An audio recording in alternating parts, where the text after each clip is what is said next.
So I think I'd have to class myself as a soft pioneer, certainly in comparison to Sangadeva and to what's happening in Poland, but also our brothers and sisters who are trying to establish the Dharma in places where it's very tenuous and they're up against really challenging, even dangerous circumstances. And some of those people are here today. There's Vajra Chakshu in Turkey, in Istanbul, and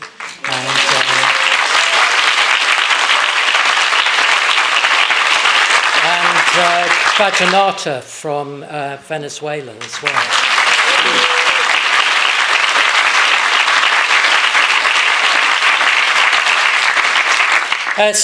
By comparison, I feel my efforts were a little bit tamer. But perhaps I can take comfort in the fact that I think we're all pioneers. Actually, we're all involved in this great pioneering project of trying to establish a Dharma tradition in the modern global world. I think we can think Triratna is very settled. We've been around for 50 years. I think we're really still in our pioneering phase. We're still grappling with what that means. And as Parami said yesterday, we're still very fragile in many ways. Obviously we're following in Bante's footsteps, his pioneering footsteps. I would argue that Bante is still pioneering as he moves towards the end of his life. He's doing something that's not really been done before, or been only by a few people.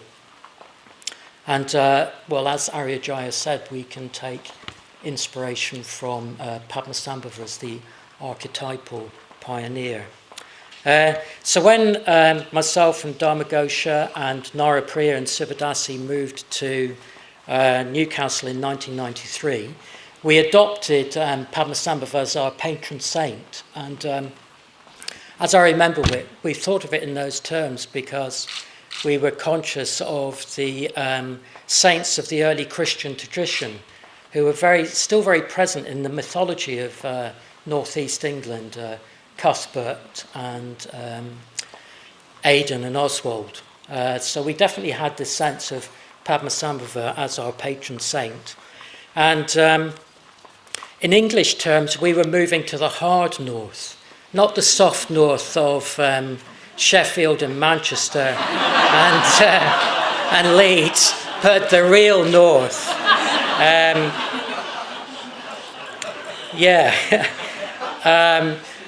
we were going into lands that we were largely unfamiliar with.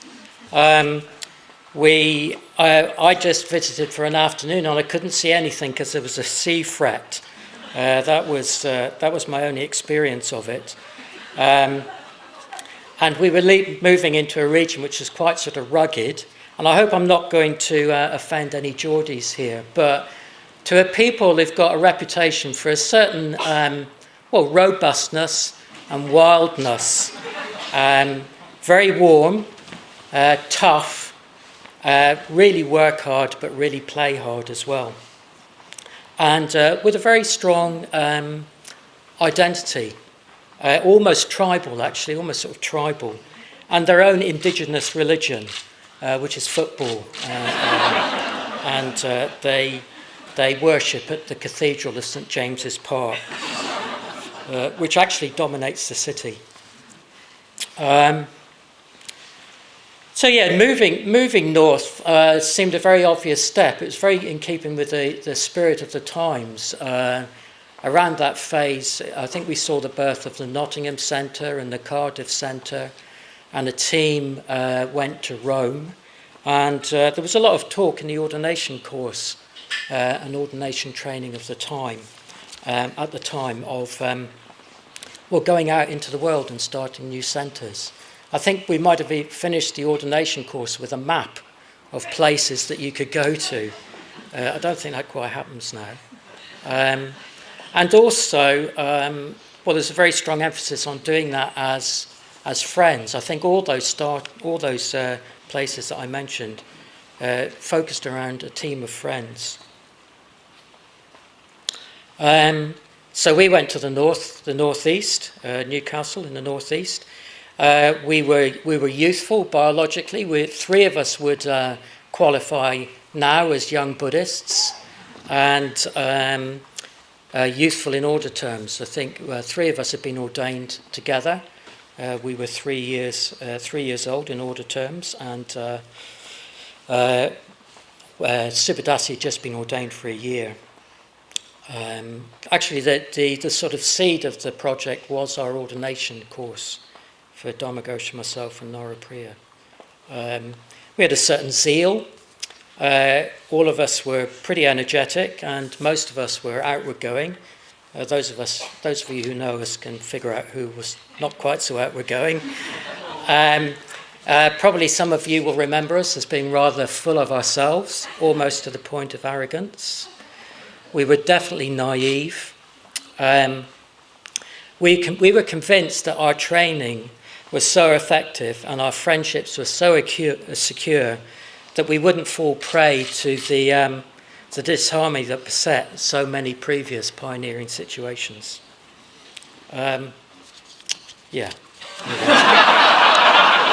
So we actually got off to a flying start. We had this idea that we'd do nothing for 6 months, and those were the days when you could sign on for income support, and you didn't have to do much other than to go around the post office on Friday morning to pick up your cheque.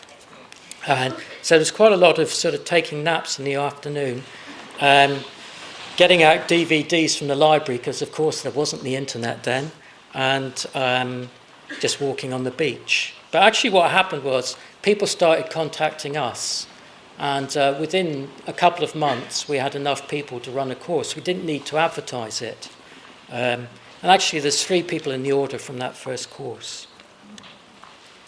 And in a way we did nothing new. We just unfolded the classic system of training that we had, beginners classes, then you've got to do a follow-on class, then you've got to do retreats, then you've got to do mitra studies, so on and so forth.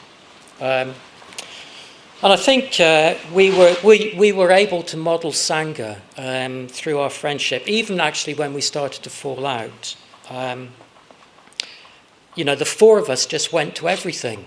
We just did everything together, at least for the first months and year or 2. Anyone who sort of took any interest got pounced on by four people. And because we were on the dole, we could spend lots of time with people. And I think people found it really attractive and very exciting.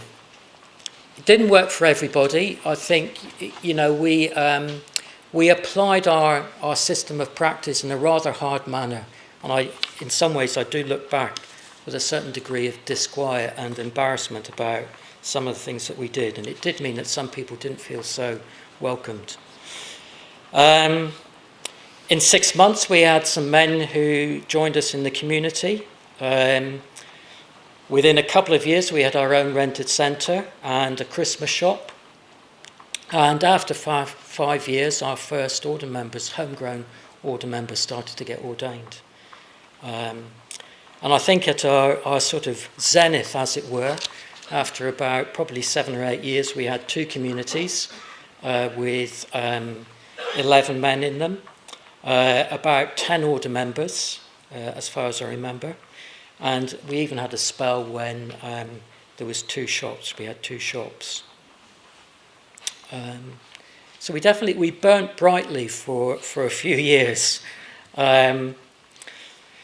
Perhaps inevitably it wasn't sustainable, and some of us got singed, has to be said. I can remember talking about having experiences where I felt like I was in front of a furnace door that had been opened up, and cracks started to appear, and we did enter periods of fairly serious conflict, and one by one the original founders moved on, and our shops closed and communities ended. We definitely entered a spell when we only had 2 or 3 order members. I was thinking that probably someone's mapped pioneering onto some kind of scheme. And I thought this morning maybe you could see it in terms of the 4 tantric rites. And I thought, well, we definitely had our phase of fascination, we had our phase of prospering, and then we had our phase of destruction, and then perhaps a phase of pacification. And maybe that's inevitable. It's almost inevitable. Hopefully, I think the Newcastle Centre's now going into another phase of prospering. They've, I think a couple of months ago, a new centre opened up, really lovely, beautiful little centre in the centre of the city. Go and visit it if you get the chance. There's much more I was going to say. Was it worth it? Yes, definitely worth it. I really encourage people to do it. For myself, I find it deeply satisfying. And, I've got some really enduring friendships came out of that. Even the people I scrapped with at times. Very, very satisfying. So I'm being told I've run out of time. So I'm just going to finish with something from Bhante. So recently Nandavajra went to Bhante and said to Bhante, what would you like to see happen in the next 50 years? And Bhante said, more of the same for more people. More of the same for more people. Personally, I find that a great relief to hear that. I felt happy and I felt inspired. I thought, yeah, that's what we're about.